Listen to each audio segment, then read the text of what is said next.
Once again, good day sir. I am Julliene Kaye and Bigsang from BSN 12A. And for today's continuation of our demonstration, I will be performing the perineal flushing, or in other terms, we call it the perineal care. Okay, let us start. The first thing that we need to do is, of course, to prepare the materials that we will need so that we can save time and energy later on.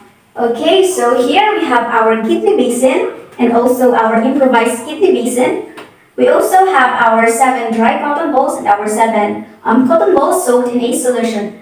Also, we have our working and pick-up forceps. We have here our container filled with water. And we have our sterile gloves, our bedpan, improvised bedpan. Also, we have our underpad, our sanitary pads, and we have our drapes here. Okay, so after that, we will wash our hands so that we can prevent the spread of infections, which I already did earlier. And then after washing your hands, we will now verify the client's information, and also we need to explain the procedure that we will do to the client so that the client will feel less uncomfortable. Okay. So, good morning, ma'am. I am Julliene Kaye and Bigsang, your student nurse for today. May I know what is your full name, ma'am? I'm Rain Santos. Okay, and when is your birthday po? June 18th, 2000. Okay, so how would you like me to call you po, ma'am? Rain Nalong Po. Okay, so Ma'am Rain, today I will be performing the perineal flushing or the perineal care. So ang gagawin po natin, lilinisan po natin ang inyong genital area so that we can assure po na matatanggal po ang mga normal perineal secretions and malilinisan po natin ng maayos and matatanggal ang odors. And also, para po ma-check natin if may mga infections ang inyong perineum. Is that okay with you, ma'am? Yes, Po. Okay po, thank you. And then after that, we will screen the patient or lock the doors and the windows for the patient's privacy. Okay, ma'am, is it okay with you if I will close the doors and the windows? Okay, thank you po. After screening or closing the doors and the windows, we will now position the patient in a dorsal recumbent position, and we will now place the bedpan. Okay, after positioning the patient, after placing the bedpan, we will now drape the patient and expose only the area that should be exposed. And then after that, we will now flush the perineum with water. Okay, so we will flush it gently.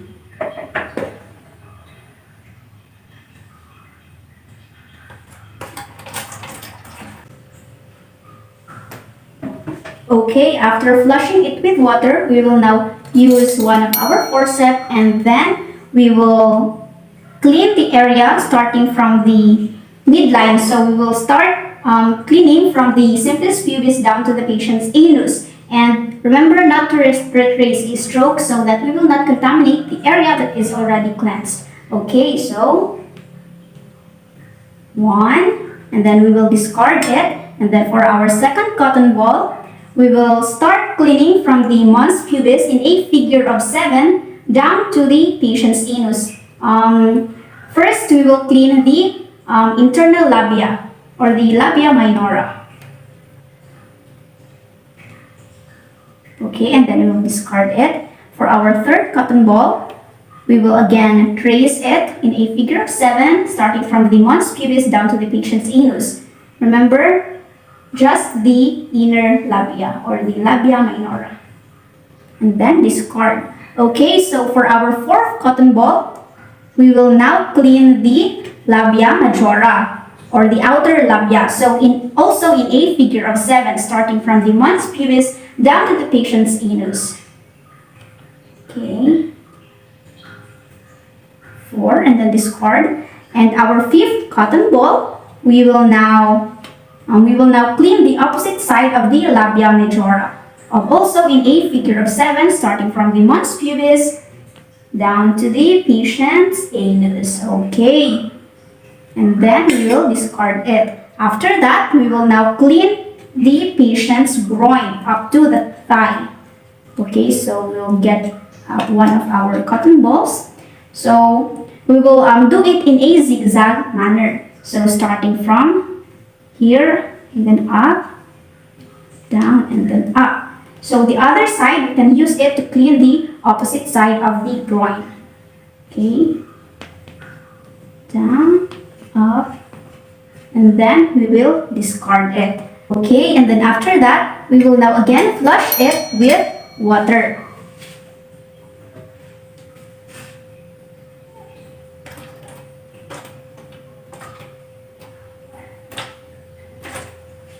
Okay, and then after flushing it with water, we will now get our other forceps and we will now start cleaning or drying the perineum. So now we will use our 7 clean cotton balls. So we'll just repeat the process that we did earlier.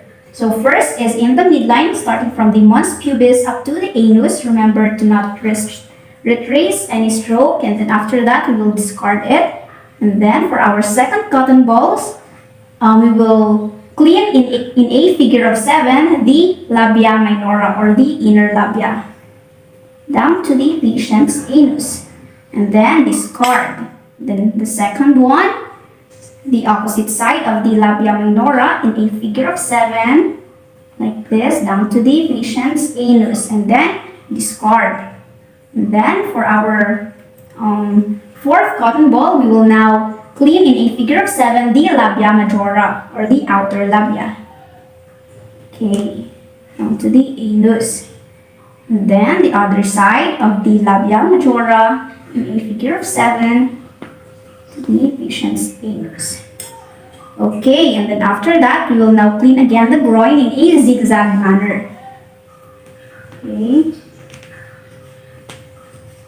Like that. Then you can use another cotton ball.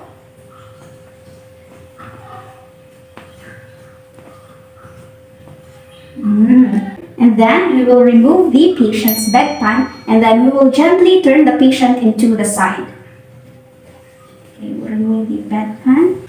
Okay, so after removing the bedpan, we can turn the patient on her side, and if it is necessary, we can clean the buttocks using 1 cotton ball, and then after cleaning it, we should use again 1 cotton ball to dry the buttocks, and then after that, we will again place the patient on her back so that we can make the patient feel comfortable. And then after cleaning the buttocks, we can spray antiseptic if it is needed. Okay, so at this point, we will now placing the perineal pad in an upward motion. Okay. Place it in upward motion. Like this. And then of course, after doing it, we should drape the patient so that we can cover the patient's perineum. Okay. So now, are you comfortable now? Super. Okay, thank you. And then after that, of course, we will do the aftercare of the equipment. And then after doing it, of course, we should record the procedure that we have done for the future references. And don't forget to do proper hand washing technique after doffing your gloves so that we can prevent further spread of infection.